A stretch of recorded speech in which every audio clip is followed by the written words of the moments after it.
नमस्कार मित्रों, नवरात्रि जिसे हमारे भारत देश में पूरे हर्षो उल्लास के साथ पूरे श्रद्धा भक्ति के साथ मनाया जाता है। पर क्या कभी भी आपके मन में ये सवाल उठा है कि हम भारतीय ये नवरात्रि का त्यौहार क्यों मनाते हैं? नवरात्रि में फास्टिंग यानी कि उपवास क्यों की जाती है और क्यों हम देवी के 9 रूपों की पूजा करते हैं? नवरात्रि मनाने के पीछे का वैज्ञानिक कारण क्या है और क्या है नवरात्रि का महत्व? तो ये सारे सवाल मेरे मन में आए थे और जैसा कि मुझे अब इस बात का ज्ञान हो चुका है कि हिंदू धर्म में, सनातन धर्म में हर प्रकार के त्यौहार और रीति रिवाजों के पीछे एक सटीक कारण होता है। और सबसे विशेष बात तो ये है कि हमारे त्यौहार और रीति रिवाजों के पीछे सटीक वैज्ञानिक कारण भी होता है। तो इन्हीं सब बातों को ध्यान में रखते हुए मैंने इन सारे सवालों के जवाब को जानने का पूर्णतः प्रयास किया और मुझे इन सवालों के जो भी जवाब पता चले या फिर कह लो कि जितना मैंने सीखा तो उसी सीख को मैं इस वीडियो में आपको बताऊंगा और वो भी एकदम बिल्कुल सरल शब्दों में। और मित्रों, मेरी एक बात को हमेशा ध्यान में रखना कि आप जितना अधिक हमारे संस्कृति, त्यौहार, रीति रिवाजों के पीछे का विज्ञान और कारण जानने का प्रयास करोगे, आपको उतना ही अधिक लाभ होगा और आपको अपने सनातन धर्म पर गर्व होगा। इस बात की 100% गारंटी है। अब आइए हम इस वीडियो में आगे बढ़ते हैं और सबसे पहले ये समझते हैं कि नवरात्रि का क्या मतलब होता है। तो नवरात्रि का मतलब होता है 9 विशेष रातें, जहां 9 रातों और 10 दिनों के दौरान शक्ति यानी कि देवी की 9 रूपों की पूजा की जाती है और 10वां दिन दशहरा के नाम से प्रसिद्ध है। नवरात्रि के नियमों का पालन करके हम अपने अंदर के नेगेटिव एनर्जी को पॉजिटिव एनर्जीज में बदलते हैं। नवरात्रि मनाने के पीछे अपनी एक विशेष कहानी है जिसे आप YouTube पर इजीली सर्च करके देख सकते हैं। और इस वीडियो में मैं कहानी नहीं बता रहा हूँ क्योंकि इस वीडियो में मेरा मुख्य उद्देश्य बस आपको नवरात्रि के पीछे का विज्ञान और इसका महत्व क्या है इसको समझाना है। तो आइए अब ये समझते हैं कि नवरात्रि मनाने का पीछे का वैज्ञानिक कारण क्या है और नवरात्रि में उपवास क्यों रखी जाती है। मित्रों, क्या आपको ये बात पता है कि साल में 4 बार नवरात्रि आती है? वसंत नवरात्रि जो कि चैत्र मास में मनाई जाती है, आषाढ़ नवरात्रि जो कि आषाढ़ मास में मनाई जाती है, शरद नवरात्रि जो कि अश्विन मास में मनाई जाती है और पौष नवरात्रि जो कि पौष मास में मनाई जाती है। परंतु मुख्य रूप से ये 2 नवरात्रि यानी कि वसंत नवरात्रि और शरद नवरात्रि मनाई जाती है और इन्हीं सबसे खास मानी गई है क्योंकि इसके पीछे का वैज्ञानिक कारण यह है कि हमारी पृथ्वी अपने एक्सिस पर 23.5 डिग्री झुकी हुई है और इसी झुकाव के कारण ऋतुओं में बदलाव आते रहते हैं। और सूर्य की परिक्रमा करते वक्त पृथ्वी पर मुख्य रूप से 4 बार ऋतुओं में परिवर्तन हो जाता है, जिसमें 2 बार इक्विनॉक्स और 2 बार सॉल्स्टिस पड़ता है। इक्विनॉक्स पर सूर्य की पृथ्वी पर नॉर्थ और साउथ पर बराबर की किरणें पड़ती है, जिससे कि इस समय पर दिन और रातें लगभग बराबर हो जाती है। इक्विनॉक्स के टाइम पर आ रहे बदलाव जैसे कि ये मार्च से अप्रैल में स्प्रिंग से समर या फिर सितंबर से अक्टूबर में ऑटम से विंटर को बताता है। और वहीं सॉल्स्टिस में पृथ्वी के नॉर्थ और साउथ पर अलग अलग अमाउंट में सूर्य की किरणें पड़ती है, जिससे कि दिन और रातों की लंबाई में काफ़ी अंतर हो जाता है। सॉल्स्टिस के समय पर आ रहे बदलाव जैसे कि समर से ऑटम और विंटर से स्प्रिंग को बताता है। तो इक्विनॉक्सेस के टाइम पर पृथ्वी की ऋतुओं में आ रहे बदलाव के कारण इसका हमारे शरीर पर शारीरिक रूप से और मानसिक रूप से, भावनात्मक रूप से और आध्यात्मिक रूप से प्रभाव पड़ता है। और इस समय हमारी रोग प्रतिरोधक क्षमता यानी कि इम्यून सिस्टम कमज़ोर हो जाती है। तो इसलिए हमें ये नवरात्रि का त्यौहार मनाना चाहिए ताकि हम डिसिप्लिन में रहकर इन बदलावों का सामना कर सके। तो इसलिए भारत में मुख्य रूप से गर्मियों की शुरुआत में और ठंड की शुरुआत में नवरात्रि मनाई जाती है और ऐसे टाइम पे वातावरण का तापमान ना तो कम और ना ही ज़्यादा रहती है और ऐसा मौसम हानिकारक बैक्टीरिया और इन्फेक्शन के लिए बहुत ही ज़्यादा पसंदीदा होता है क्योंकि ऐसे टेम्परेचर पर इनकी ग्रोथ काफ़ी बढ़ जाती है और साथ ही इस टाइम पे हमारा इम्यून सिस्टम भी काफ़ी कमज़ोर हो चुकी होती है, जिससे कि इस समय पर लोग ज़्यादा बीमार भी पड़ते हैं। और इसका प्रमाण ये है कि इस समय पे सर्दी, खांसी और बुखार जैसे मानों की हर जगह दिखने लगती है। और यही कारण है कि नवरात्रि में भारी भोजन जैसे मांसाहार, मसालेदार भोजन, लहसुन और प्याज का सेवन नहीं किया जाता है क्योंकि इनको पचाने के लिए हमारे पाचन तंत्र को बहुत ही अधिक मेहनत लगती है और ऐसे भोजन हमारे शरीर का तापमान भी बढ़ा देते हैं। इसलिए ऐसे समय में उपवास रखना चाहिए या एकदम हल्का जल्दी पचने वाला साधारण भोजन करना चाहिए जो कि सात्विक होना चाहिए। भोजन 3 प्रकार के होते हैं, सात्विक, तामसिक और राजसिक, और हमें सदैव सात्विक भोजन ही करना चाहिए। और उपवास के समय तो सात्विक भोजन करना अनिवार्य होता है। सात्विक मतलब जो शुद्ध हो, प्राकृतिक हो, साफ हो, ऊर्जावान हो और सचेत हो, जैसे कि ताजे फल, दही, सेंधा नमक, मौसम के अनुसार हरी ताजी सब्जी, मसाले जैसे धनिया आदि। और रही बात राजसिक यानी कि ज़्यादा मसालेदार भोजन, और तामसिक यानी कि मांस, मछली, अंडा, प्याज और लहसुन, तो ऐसा भोजन मन की स्थिरता को बिगाड़ता है, जिससे कि मन शांत न रहकर चंचल हो जाता है, एकाग्रता शक्ति में कमी आती है, और साथ ही मांस, मछली और अंडा खाने से शरीर में ना जाने कितने प्रकार के रोगों का जन्म भी होता है। और रही बात प्याज और लहसुन की, तो ये आती तो है सब्जियों के सूची में ही, पर ये भी तामसिक होते हैं क्योंकि ये शरीर में कामुक ऊर्जा को जगाते हैं। प्याज शरीर में गर्मी पैदा करती है और इससे आपके लिए इच्छाओं और प्राथमिकताओं के बीच का अंतर करना मुश्किल हो जाता है, इसलिए आपकी स्थिरता यानी कि आपका मन चंचल हो जाता है। इसलिए नवरात्रि के उपवास के समय प्याज और लहसुन का सेवन करने की भी अनुमति नहीं होती है। और तो और आज साइंस ने भी फास्टिंग के कई सारे फायदे बताए हैं। उपवास का प्रभाव हमारे डाइजेस्टिव सिस्टम पर पड़ता है क्योंकि हमारी बॉडी एक टाइम पे या तो खाना पचाती है या फिर बॉडी को हील करके उसे हेल्दी बना सकती है। इसलिए उपवास करने के 3 मुख्य लाभ होते हैं। पहला, डिटॉक्सिफिकेशन।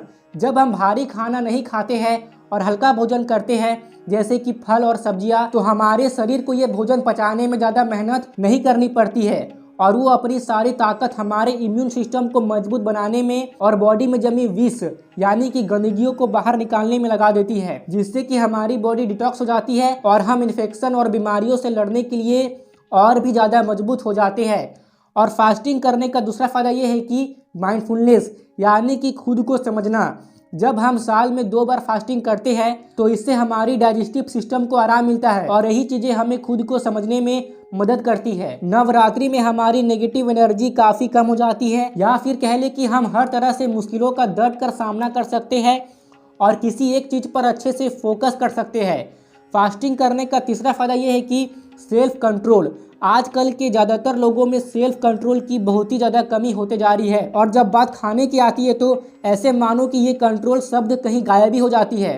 तो उपवास करने से आप खुद में नियंत्रण करना सीखते हैं और खुद को डिसिप्लिन में रखने लगते हैं, जिससे कि हम अपने जीवन के इस 10 बुराइयों को खत्म करने लगते हैं, जैसे कि काम, क्रोध, लोभ, मोह, अहंकार, भय, डर, ईर्ष्या, जड़ता, द्वेष और पश्चाताप। फिर नवरात्रि में फास्टिंग करने का चौथा कारण यह है कि टू बूस्ट माइटोकॉन्ड्रिया। माइटोकॉन्ड्रिया हमारी सेल्स का पावर हाउस होता है और ये फैटी एसिड और कार्बोहाइड्रेट को तोड़कर एनर्जी रिलीज यानी कि ऊर्जा उत्पन्न करता है और बाकी सेल्स को सप्लाई करता है, जिससे कि हमें एनर्जी का एहसास होता है। पर लगातार हर 2-2 घंटे में कुछ ना कुछ खाते रहने से माइटोकॉन्ड्रिया का प्रोसेस स्लो हो जाता है, जिससे कि बॉडी में एनर्जी की कमी महसूस होने लगती है और ऐसे में उपवास करना माइटोकॉन्ड्रिया को आराम देती है और उसके प्रोसेस को मजबूत बनाने में बहुत ही अधिक सहायता करती है। और क्या आपको ये बात पता है कि माइटोकॉन्ड्रिया हमें अपनी माँ से मिलता है और हमारे फादर को भी माइटोकॉन्ड्रिया उनकी माँ से ही मिली है और शायद इसी कारण से हम माँ दुर्गा को कॉस्मिक एनर्जी यानी कि आदि शक्ति कहते हैं। और हो सकता है कि जिस एनर्जी या पावर की हम देवी के रूप में पूजा कर रहे हो वो पावर हमें हमारी माँ से मिलने वाली माइटोकॉन्ड्रिया ही हो। और नवरात्रि में फास्टिंग और पूजा हम इसी पावर को बढ़ाने के लिए करते हो। तो आइए अब हम ये जानते हैं नवरात्रि में रंगों का क्या महत्व है और साथ ही 9 देवियों के स्वरूपों के बारे में भी जानते हैं। डे 1 ऑरेंज, जो ऊर्जा और खुशी का प्रतीक है। इस दिन माता शैलपुत्री की पूजा होती है। माता शैलपुत्री पर्वतीय राजा हिमवत की बेटी है और हिंदू माता देवी महादेवी की एक अभिव्यक्ति और रूप है जो खुद को देवी पार्वती के शुद्ध रूप में दर्शाती है। वह नवरात्रि के पहले दिन के दौरान पूजी जाने वाली पहली नवदुर्गा है और देवी सती के अवतार है। डे 2 व्हाइट, जो पवित्रता, शांति और ध्यान को दर्शाता है। इस दिन को माता ब्रह्मचारिणी जी की पूजा होती है। ब्रह्मचारिणी का अर्थ होता है एक समर्पित महिला छात्रा जो अपने गुरु के साथ अन्य छात्रों के साथ एक आश्रम में रहती है। वह माँ देवी के नव दुर्गा रूपों का दूसरा पहलू है। नवरात्रि के दूसरे दिन ब्रह्मचारिणी देवी जी की पूजा होती है। देवी ब्रह्मचारिणी जी सफ़ेद वस्त्र पहनती है और अपने दाहिने हाथ में जप माला और बाएं हाथ में पानी का पात्र कमंडल धारण करती है। और ये हमें सिखाती है कि हमें किसी भी काम को एकाग्र होकर यानी कि पूरे फोकस के साथ करनी चाहिए। डे 3 रेड, जो सुंदरता और निडरता के प्रतीक को दर्शाता है। और इस दिन माता चंद्र घंटा का पूजा होता है। और इस दिन माता चंद्र घंटा जी की पूजा होती है। चंद्र घंटा का अर्थ होता है जिसके पास आधे चंद्रमा का आकार घंटी जैसा है। उसकी तीसरी आंख हमेशा खुली रहती है और वह राक्षसों के खिलाफ युद्ध करने के लिए हमेशा तैयार रहती है। उन्हें चंद्रखंडा, चंडिका या रणचंडी के नाम से भी जाना जाता है। उनकी पूजा नवरात्रि के तीसरे दिन में होती है। ऐसा माना जाता है कि वह अपनी कृपा, बहादुरी और साहस से लोगों को पुरस्कृत करती है। इनकी कृपा से भक्तों के सभी पाप, कष्ट, शारीरिक कष्ट, मानसिक कलेश और भूत प्रेत बाधा दूर हो जाती है। डे 4 रॉयल ब्लू, जो अच्छा स्वास्थ्य और समृद्धि का प्रतीक है। और इस दिन माता कुष्मांडा जी की पूजा होती है। कुष्मांडा नाम उनकी मुख्य भूमिका को दर्शाता है। कु का अर्थ है थोड़ा, उष्मा का अर्थ है गर्मी या ऊर्जा, और अंडा का अर्थ है ब्रह्मंडीय अंडा। नवरात्रि के त्यौहार के चौथे दिन कुष्मांडा माँ की पूजा की जाती है और माना जाता है कि वह स्वास्थ्य में सुधार करती है और धन और शक्ति प्रदान करती है। देवी कुष्मांडा के 8 हाथ है और इसी वजह से इन्हें अष्टभुजा देवी के नाम से भी जाना जाता है। ऐसा माना जाता है कि सिद्धियों और निधियों को प्रदान करने की सारी शक्ति उनकी जप माला में स्थित है। डे 5 येलो, जो कि खुशी और चमक का प्रतीक होता है। और इस दिन स्कंद माता जी की पूजा होती है। और ये नाम स्कंद से आया है, जो युद्ध के देवता कार्तिकेय का एक वैकल्पिक नाम है। और माता जिसका अर्थ है माँ, नव दुर्गा में से एक रूप में स्कंद माता की पूजा नवरात्रि के 5वें दिन होती है। उनका वास विशुद्ध चक्र में है। स्कंद माता 4 भुजाओं वाली, 3 नेत्रों वाली और सिंह पर सवार है। उसका एक हाथ भय निवारक अभय मुद्रा की स्थिति में है, जबकि दूसरे हाथ का उपयोग उसके पुत्र स्कंद के शिशु रूप को गोद में रखने के लिए किया जाता है। उनके शेष 2 हाथों में आमतौर पर कमल के फूल पकड़े हुए दिखाए गए हैं। डे 6 ग्रीन, जो कि शुरुआत और विकास का प्रतीक है। और इस दिन माता कात्यायनी जी की पूजा होती है, जो कि अत्याचारी राक्षस महिषासुर के वध के रूप में देखी जाती है। योग और तंत्र में उन्हें छठे अजना चक्र या तीसरे नेत्र चक्र के रूप में माना जाता है और इस बिंदु पर ध्यान केंद्रित करके उनका आशीर्वाद प्राप्त किया जा सकता है। उनका उल्लेख सबसे पहले यजुर्वेद के 33वें अर्नायक भाग में मिलता है। स्कंद पुराण में उल्लेख किया गया है कि उन्हें देवताओं के सहज क्रोध से बनाया गया था, जिसके कारण अंततः शेर पर चढ़े राक्षस महिषासुर का वध हुआ था। डे 7 ग्रे, जो कि बदलने की ताकत का प्रतीक है। और इस दिन माता कालरात्रि की पूजा होती है। कालरात्रि को देवी माँ का उग्र रूप माना जाता है। उनका स्वरूप ही भय का आह्वान करता है। देवी के इस रूप को सभी राक्षस संस्थाओं, भूतों, बुरी आत्माओं और नकारात्मक ऊर्जाओं का नाश करने वाला माना जाता है, जो उनके आगमन के बारे में जानकर भाग जाते हैं। कालरात्रि को शुभंकरी के रूप में भी जाना जाता है, जिसका अर्थ संस्कृत में शुभ यानी कि अच्छा करना है। इस विश्वास के कारण ही वह हमेशा अपने भक्तों को शुभ फल प्रदान करती है। इसलिए माना जाता है कि वह अपने भक्तों को निर्भय बनाती है। डे 8 पर्पल, जो कि बुद्धि और शांति का प्रतीक है। और इस दिन माता महागौरी की पूजा की जाती है। माता महागौरी अपने भक्तों की सभी इच्छाओं को पूरा करने की शक्ति रखती है। महागौरी नाम का मतलब बेहद उज्जवल स्वच्छ रंग चंद्रमा की तरह चमक के साथ होता है। महा का मतलब होता है महान और गौरी का अर्थ होता है उज्जवल, स्वच्छ। माता महागौरी को आमतौर पर 4 हाथों से चित्रित किया जाता है। हाथों में त्रिशूल, भय दूर करने वाला इशारा और ढोल होता है, जबकि चौथा एक आशीर्वाद मुद्रा में होता है। वह एक सफेद बैल की सवारी करती है। डे 9 पीकॉक ग्रीन, जो कि विशिष्टता और व्यक्तित्व का प्रतीक होता है।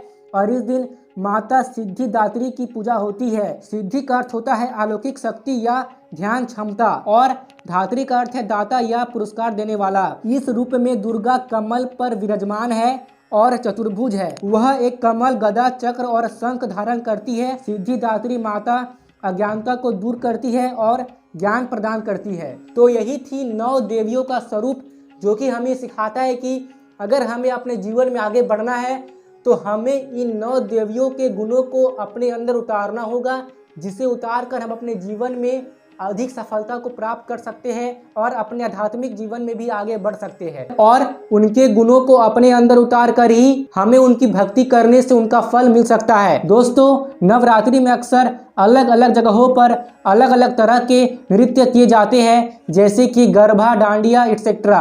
नवरात्र में नृत्य करने से आलस और नकारात्मक ऊर्जा को दूर करने में अत्यधिक सहायता मिलती है। नृत्य करने वक्त हमारे बॉडी में एंडोर्फिन नाम का हार्मोन रिलीज होता है, जिसमें हमें खुशी का एहसास होता है, जिससे कि हम पॉजिटिव एनर्जी और एनर्जेटिक फील करते हैं। और दोस्तों, यहाँ पे नृत्य से मतलब है भारत का सांस्कृतिक नृत्य। यही करने से आपको नवरात्र में इसका फल मिलता है। तो मित्रों, मुझे ये पूरी आशा है कि आपको मेरी ये प्रस्तुति पसंद आई होगी। अगर आई तो कृपया इस वीडियो को लाइक और शेयर कर दें, ताकि हमारे भारतीय लोगों को उनके संस्कृति का ये ज्ञान, नवरात्रि का ये ज्ञान उन्हें मिल सके, जो मैंने इस वीडियो में आपको बताया है। चैनल को सब्सक्राइब करके जो पास में बेल आइकन है उसे जरूर से ही प्रेस कर दीजिएगा, ताकि मैं जब भी इसी तरह भारतीय संस्कृति से संबंधित वीडियो अपलोड करूं तो उसकी नोटिफिकेशन आपको उसी वक्त मिल जाए। और दोस्तों, यहाँ तक रुकने के लिए आपका सच्चे मन से धन्यवाद। और मेरी ये प्रार्थना है कि माता दुर्गा की कृपा आप पर हमेशा बने रहे। जय माँ दुर्गा, जय सनातन धर्म, जय भारत।